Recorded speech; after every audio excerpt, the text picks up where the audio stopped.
सभी के। देखो आ गया मैं वापस, कोई बात नहीं, मेरी आवाज अब अजीब लगती है तो कोई बात नहीं यार, सुन लिया करो। तो देखो मैं तुम्हारे साथ आज डिस्कस करने वाला हूँ क्लास 10 चैप्टर नंबर 2 पॉलिनोमियल्स। हाँ, स्टार्टिंग करने से पहले मैं यही बोलूंगा कि मेरी ऑडियो को तुम नजरअंदाज ही करो, क्योंकि मेरे को खुद नहीं पता भाई क्यों मेरी ऑडियो बीच बीच में दब जा रही है। लेकिन अगर तुम्हारे को समझ आ रहा है तो कमेंट में लिख दो भाई समझ आ रहा है, नहीं आ रहा तो कमेंट में लिख दो, मैं उस पर पूरा पूरा ध्यान देने की कोशिश कर रहा हूँ। तो देखो हम शुरू कर रहे हैं पॉलिनोमियल्स। अब पॉलिनोमियल्स जो बच्चा 10th के बाद मैथ्स रखना चाहता है उसके लिए बहुत एक, जिसे कहते हैं महत्वपूर्ण महत्वपूर्ण चैप्टर है। अब पॉलिनोमियल होता क्या है? पॉलिनोमियल ना मेनली एक ऐसी एक्सप्रेशन होती है जिसमें हमारे पास कोफिशिएंट भी होते हैं, वेरिएबल भी होते हैं, एक्सपोनेंट्स भी होते हैं। अब वो जो कोफिशिएंट, वेरिएबल और एक्सपोनेंट होते हैं वो आपस में सेपरेट होते हैं एडिशन या सब्ट्रैक्शन की, उससे एडिशन या सब्ट्रैक्शन की साइन से। ठीक है, तो अब यहां पर अगर मैं देखूं तो हम सबसे पहले समझते हैं कॉफिशिएंट और वेरिएबल क्या होते हैं। तो अगर मैं लिखता हूं 8y, जैसे मैंने लिखा 8y यहां पर, तो 8y में जो 8 है वो है कॉफिशिएंट और जो y है वो है वेरिएबल। ठीक है, यानी कि कोई भी अल्फाबेटिकल अल्फाबेटिकल जो ए बी सी डी जो भी होती है अल्फाबेटिकल चीज है हमने लिखी हुई किसी भी ऑप्शन में, किसी भी फॉर्मूले में, किसी भी इक्वेशन में, तो वो अल्फाबेटिकल चीज को हम बोलेंगे वेरिएबल। ठीक है, और उस अल्फाबेटिकल चीज के साथ जो चीज मल्टीप्लाई हो रही है उसे बोलेंगे कोफिशिएंट।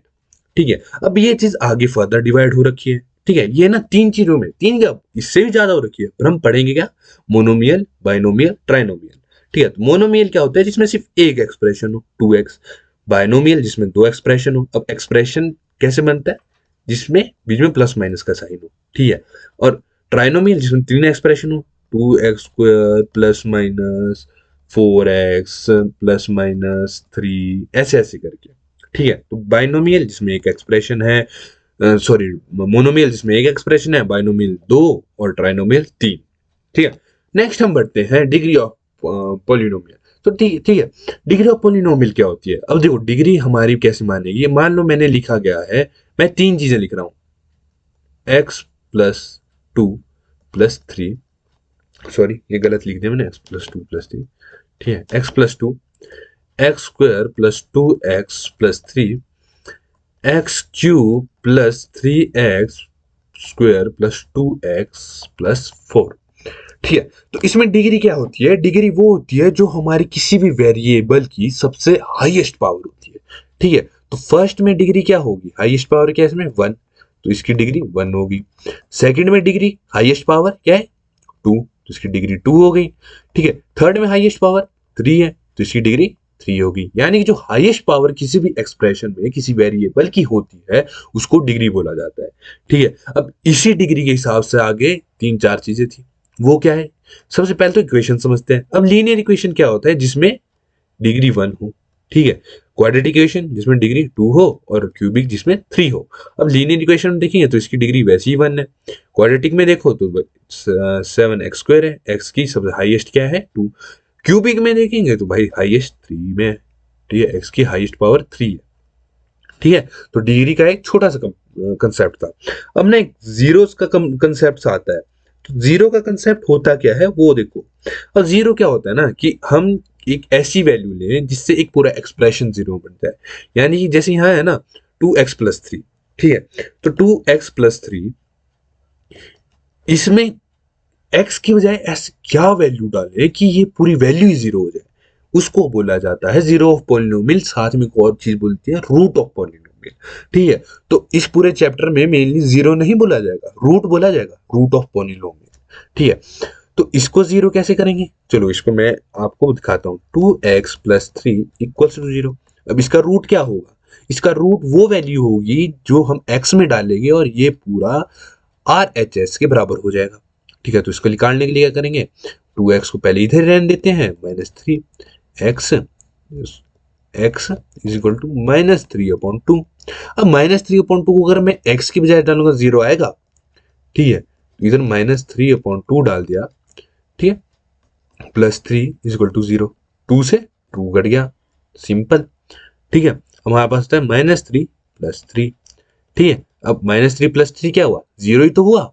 तो हमारे पास इसका रूट क्या आया, इसका रूट हमारे पास आ चुका है, इस एक्सप्रेशन का रूट हमारे पास आ चुका है -3/2। ठीक है, अब हमारे पास जो एक और चीज समझने वाली ये है कि जितनी ज्यादा डिग्री होगी उतने ज्यादा रूट्स, यानी कि अगर किसी भी एक्सप्रेशन की डिग्री 1 है तो रूट्स भी 1 होंगे। ठीक है, डिग्री अगर 1 है रूट्स भी 1 होंगे, डिग्री अगर 4 है रूट्स भी 4 होंगे। ठीक है, डिग्री अगर 3 है रूट्स भी कितने होंगे, 3 होंगे।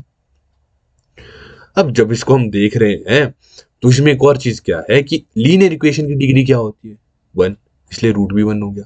क्वाड्रेटिक इक्वेशन की डिग्री क्या हुई, 2, इसलिए रूट भी 2 आ गया। क्यूबिक इक्वेशन की डिग्री क्या हुई, 3, इसलिए रूट भी 3 आ गया। अब नेक्स्ट देखो, नेक्स्ट क्या होता है ना, नेक्स्ट ये होता है कि ग्राफिकल मीनिंग। अब ग्राफिकल मीनिंग क्या है कि देखो हमारे को इधर भी लेट हम ले लेते हैं, एक फंक्शन है पी एक्स के कितने रूट्स है वो ग्राफ में कैसे पता चलेगा। ठीक है, तो ग्राफ में कैसे पता चलता है कि how many time does the axis is touched और इंटरसेप्ट्स। ठीक है, कि कितनी बारी जो इधर एक्स एक्सिस है उसे पोलिनोमियल की लाइन ने टच किया है या फिर उससे आर पार हो गई। ठीक है, अब मान लो मैं एक लाइन बनाता हूं यहां पर, तो यहां पर डिग्री क्या होगी, यहां पर डिग्री हमारी 0 हो जाएगी। क्यों, क्योंकि यहां पर एक्स एक्सिस के साथ तो इसका कोई ताल्लुक ही नहीं हुआ। लेकिन वहीं अगर मैं एक लाइन खींचता हूं कुछ इस टाइप से, ठीक है, तो कमेंट में बता दो डिग्री क्या होगी। अगर कमेंट में बता दिया तो मैं बता देता हूं इसकी डिग्री हो जाएगी 3। अब पूछोगे 3 क्यों, क्योंकि तुम्हारे हिसाब से तो एक यहां से कट रहा है और यहां से कट रहा है, लेकिन यहां पर एक और वर्ड हमने यूज किया है टच। ठीक है, तो एक बार तो यहां से कट गया, दूसरी बार यहां से कट गया, साथ में यहां पर टच भी तो हुआ है। ठीक है, तो जितनी बारी एक लाइन एक्स एक्सिस को काटेगी या यहां वहां से छू के वापस कहीं और को चले जाएगी, उतने ही डिग्री होंगे एक पॉलिनोमियल एक्सप्रेशन के। ठीक है, अब चलते हैं नेक्स्ट की ओर। तो नेक्स्ट हमारा क्या है, नेक्स्ट हमारा एक फॉर्मूला है, बहुत ही अजीब सा, अजीब तो क्या मतलब अच्छा फॉर्मूला है। ठीक है, तो ये फॉर्मूला क्या है हमारा, इस फॉर्मूले को अगर हम ध्यान से देखिए तो ये फॉर्मूला कुछ इस प्रकार है। सबसे पहले ये तो क्वाड्रेटिक इक्वेशन का जनरल फॉर्मूला है। क्वाड्रेटिक इक्वेशन कभी भी ऐसे वैसे फॉर्म में नहीं होंगे। क्वाड्रेटिक इक्वेशन कभी कोई लिख रहा है तो उसे इसी फॉर्म में वो इक्वेशन लिखनी पड़ेगी, नहीं तो उसका आंसर गलत आएगा। अब देखो सम ऑफ जीरो, जीरो क्या है, रूट्स भी है। ठीक है, रूट्स, जीरोस रूट्स। अगर सम ऑफ जीरो हम देखते हैं तो ये जो क्वाड्रेटिक इक्वेशन है इसके रूट्स का सम क्या होगा। तो हमारे पास क्वाड्रेटिक इक्वेशन के दो रूट्स आते हैं, इसलिए एक रूट आएगा हमारे पास अल्फा, एक आएगा बीटा। अगर अल्फा रूट आ रहा है और बीटा रूट आ रहा है तो उन दोनों का सम किसके बराबर होगा, जो फर्स्ट कोफिशिएंट है वो डिनोमिनेटर में होगा, सेकंड कोफिशिएंट ऊपर होगा, बोलना नहीं जा रहा है यार, पता नहीं क्या होगा। ठीक है, ऊपर होगा नेगेटिव साइन के साथ, यानी कि ये जो बी है ये वाला बी है, और ये जो ये ए है वो ये वाला ए है। और प्रोडक्ट ऑफ जीरो में क्या होगा कि हमारे पास देखो क्वाड्रेटिक इक्वेशन है, दो ही रूट्स आते हैं, तो अगर क्वाड्रेटिक इक्वेशन में दो रूट्स आ रहे हैं तो हमारे पास आंसर भी क्या होगा प्रोडक्ट का, वो ये होगा कि c अपॉन ए। अब c जो है ये वाला है और a जो है यही वाला है। ठीक है, अब इसको समझने के लिए एक और चीज करते हैं। ठीक है, इंट्रोडक्शन वीडियो में कभी भी ये मत समझना है कि तुम सिर्फ इंट्रोडक्शन वीडियो देख के पूरा चैप्टर समझ जाओगे, क्योंकि इंट्रोडक्शन वीडियो सिर्फ तुम्हारे को एक बेसिक दिखाने के लिए होता है, पूरा चैप्टर देखोगे तो मजा आ जाता है। अब अगर हम देखते हैं तो हमारे को दिया गया है x² माइनस 2x माइनस 8। ठीक है, तो इसके रूट्स कैसे निकालेंगे। अब इसके रूट निकालने का ना सबसे इजी तरीका क्या होता है, जैसे हमारे को दिया x², इसको एज इट इज लिख दो। ठीक है, और जो 8 है -8 उसको एज इट इज लिख दो, बीच में हमने एक जगह छोड़ दी, उस पॉइंट पे हमने इसको जो है क्या करना है, स्प्लिट करना है। ठीक है, तो इसको हम स्प्लिट कैसे करेंगे, इसको स्प्लिट करने के लिए हम सबसे पहले ये दो वैल्यूज है इनको आपस में मल्टीप्लाई कर देंगे। ठीक है, तो हमारे पास इनको आपस में मल्टीप्लाई करके क्या आ रहा है, 8x²।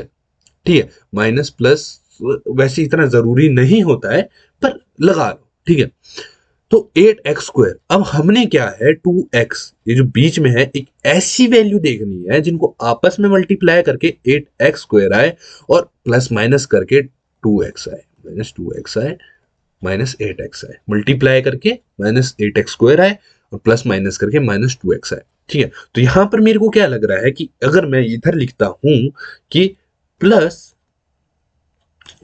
2x -4x, तो ये हो रहा है क्या? 2x इंटू 4x क्या आया?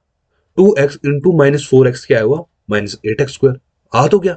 अब इसको करें 2x -4x -2x, तो हमारे पास इसके रूट्स अभी निकले नहीं है, अभी हमने बस स्प्लिट किया है।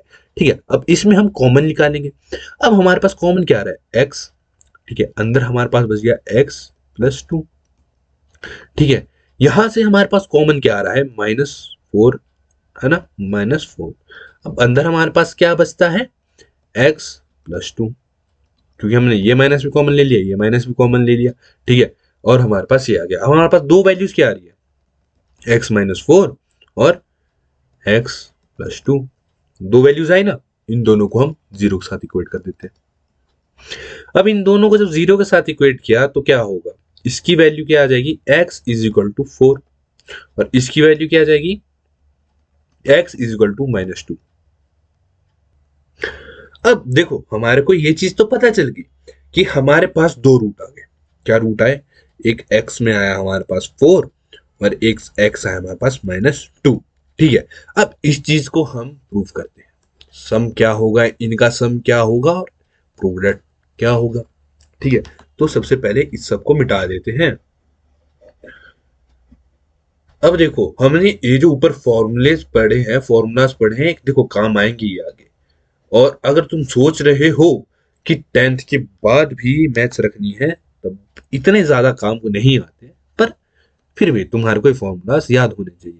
तो अगर मैं यहां पर अल्फा प्लस बीटा करूं, यानी कि 4 + 2 करूं, ठीक है, और एक में करूं अल्फा इंटू बीटा, यानी कि 4 2 -2, तो मेरे पास क्या आ रहा है? Plus minus minus 2 -8। ठीक है, अब ये आ तो गया। अब देखो, हमारे पास प्लस माइनस के लिए क्या था? -b/a, -b/a। अब -b/a, यानी कि अगर यहां पर देखूं तो मैं क्या लिख सकता हूं? 2/1। ठीक है, क्यों? क्योंकि माइनस बी है, तो अगर -b -2, तो माइनस माइनस क्या हो जाता है? प्लस, तो 2/1। मेरे पास क्या आ गया? 2, यानी कि मेरा अभी तक रूट सही है।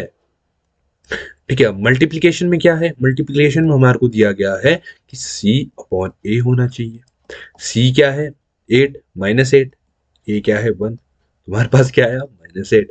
तो देखो, क्लास 10 चैप्टर नंबर 2 की इंट्रोडक्शन कंप्लीट हो चुकी है। और अब जैसे चैप्टर 1 की क्वेश्चंस आए थे ना, एक एक करके, वैसे क्वेश्चंस नहीं आएंगे, एक पूरा एक्सरसाइज खत्म कराई जाएगी इन वन शॉट।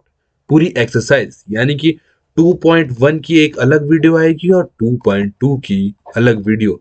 इनके कोई पार्ट्स नहीं होंगे, लेकिन हाँ, वीडियो में सब पार्ट्स मैं दे दूंगा।